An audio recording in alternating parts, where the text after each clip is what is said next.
There's a whole world of trucking knowledge about to vanish, and nobody wrote it down.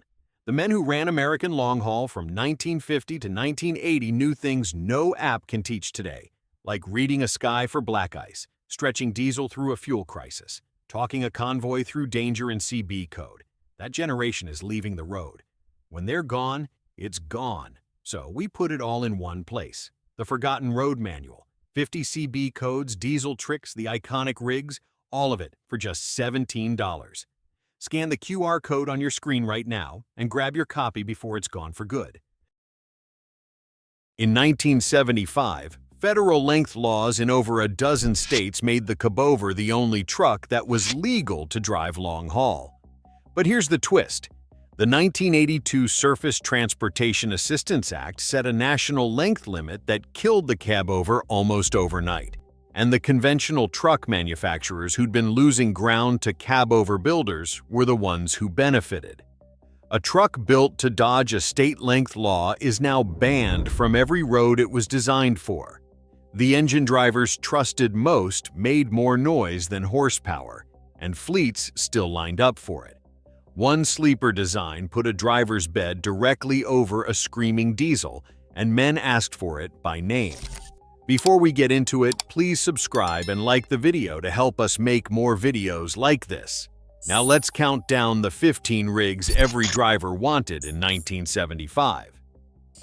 Number 15. The Kenworth W900A. This was a long hood conventional built for drivers who ran in states without strict overall length limits. Kenworth used a set-back front axle on the W900 series, which improved weight distribution on rough western routes. The company also built the cab and hood with aluminum panels instead of steel, cutting curb weight so a driver could carry more freight before hitting a state's gross weight cap. Kenworth still sells that hood length and axle setup today on the W900L, decades after the actual engineering reason for it disappeared. The reason for the design is gone. The look stayed. Number 14, the Peterbilt 359. Owner-operators loved this cab because they could rebuild it themselves. It used a bolted modular frame and body, so components could be swapped without factory tooling. Modern trucks increasingly run proprietary electronic control modules that lock repairs to dealer networks, a shift manufacturers pushed through right to repair restrictions. A well-kept 359 now sells at truck auctions for more than its original sticker price. Bought back by collectors who want a chassis a person can still work on. A driver could rebuild a 359 in his own shop. He can't rebuild what replaced it. Number 13. The GMC Astro 95. Fleets ran this cabover when they needed maximum trailer length within a state's cap.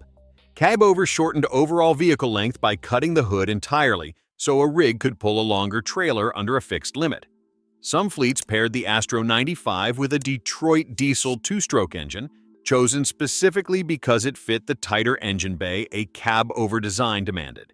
Then, the 1982 Surface Transportation Assistance Act set one national length standard, and the cabover's entire advantage became irrelevant.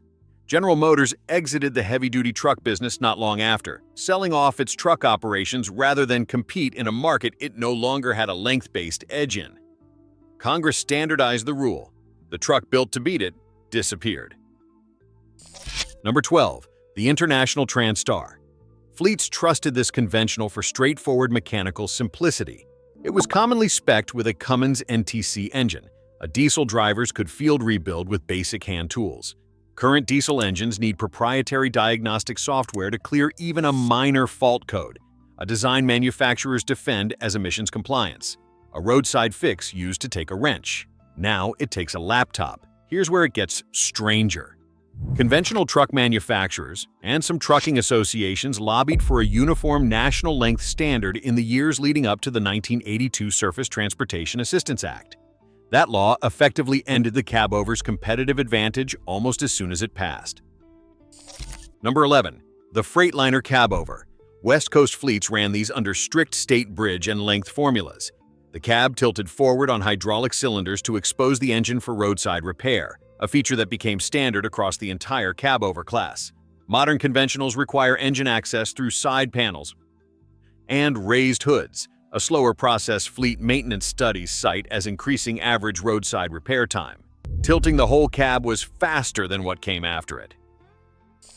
Number 10. The Mack Superliner. This conventional ran a reinforced frame built for heavy hauling. Mack paired it with the Maxidyne engine line, marketed on high torque at low RPM so drivers needed fewer gear shifts. At the time, Mack was still an independently operated American truck builder, before Volvo later acquired the company and folded Mack's engineering into a larger multinational lineup. That low-shift philosophy is echoed today in automated manual transmissions, which fleets now buy back as a fuel efficiency upgrade. Mack sold fewer shifts as a feature in 1975. The industry is selling it again now. Number 9. The White Road Boss. Long-haul teams picked this conventional for its sleeper configuration options. White offered a raised-roof sleeper that gave drivers standing headroom, which was uncommon for the era. Standing height sleepers are now standard across nearly every manufacturer's flagship model, sold as a driver retention tool. What was rare in 1975 is now the minimum expectation. Number 8. The Autocar Conventional, built for vocational and heavy-duty long-haul work, with a reputation for durability. Autocar used heavier-gauge frame rails than most competitors, marketed directly at drivers hauling overweight or oversized loads. Frame durability is harder for buyers to verify today, since most fleets lease their trucks instead of owning them, a shift driven by leasing companies' own financing models. Drivers used to know their frame. Now, they lease it. Number 7. The Diamond Rio. This conventional came from a company descended from the original REO motorcar company. Diamond Rio trucks were known for using Cummins and Detroit diesel engines interchangeably, giving owner-operators real choice in a single chassis. Diamond Rio stopped building trucks in 1975, the same year this video is set, after running into financial trouble. The engineering didn't survive the decade. The company that built it didn't make it to 1976. Number 6. The Ford Louisville Line. Ford built this conventional for fleets who wanted a factory-built alternative to owner-operator customization, specified with a Cummins or Caterpillar engine and a cab built for high-volume production. Ford exited the heavy-duty Class 8 market entirely by the late 1990s, selling its heavy truck operations to Freightliner and ceding the segment to manufacturers who built trucks and nothing else. Ford built trucks for fleets. Then Ford stopped building trucks at all. Here's where it gets darker. The 1980 Motor Carrier Act deregulated the trucking industry, stripping away the route and rate protections a lot of independent owner-operators had relied on. Within a decade, a large share of the independent fleets that bought these exact trucks were out of business.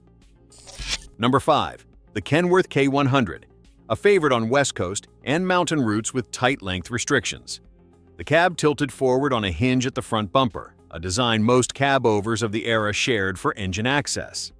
A 2007 industry maintenance survey found that engine access time is still cited by fleet mechanics comparing cabover and conventional service costs, decades after cabovers left the market. Mechanics still remember which design was faster to work on. Number 4. The Peterbilt 352, a shorter wheelbase cabover built specifically to maximize trailer length under state law.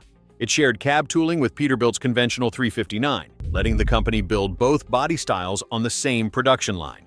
Peterbilt discontinued cabover production entirely once the 1982 length limit standardized and consolidated its lineup around conventional cabs. One factory built both styles. Only one style survived. Number 3. The White Western Star, a rugged conventional built for drivers running rough, unpaved, or remote western routes, with reinforced suspension marketed toward logging and oilfield hauling. The Western Star brand was sold and restructured multiple times over the following decades, eventually becoming a Daimler-owned vocational brand separate from mainstream long-haul trucking. The name survived. The route it was built for didn't.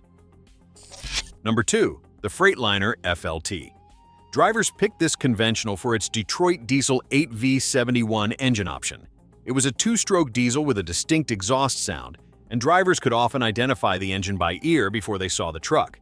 The 8V71 ran on a mechanical fuel injection system a driver could adjust and repair with hand tools, no computer required. Detroit Diesel discontinued two-stroke engine production in the 1990s in favor of quieter, more fuel-efficient four-stroke designs, required to meet tightening EPA emission standards. EPA emissions rules ended a sound drivers used to recognize from a mile away. Number 1. The Marmon, a made-to-order truck where owner-operators specified nearly every component themselves. Marmon built to order, letting a buyer choose engine, transmission, and axle ratio individually instead of picking from a fixed factory trim. The company built trucks almost exclusively for owner-operators, rather than large fleets, which meant a Marmon rarely looked exactly like the one parked next to it.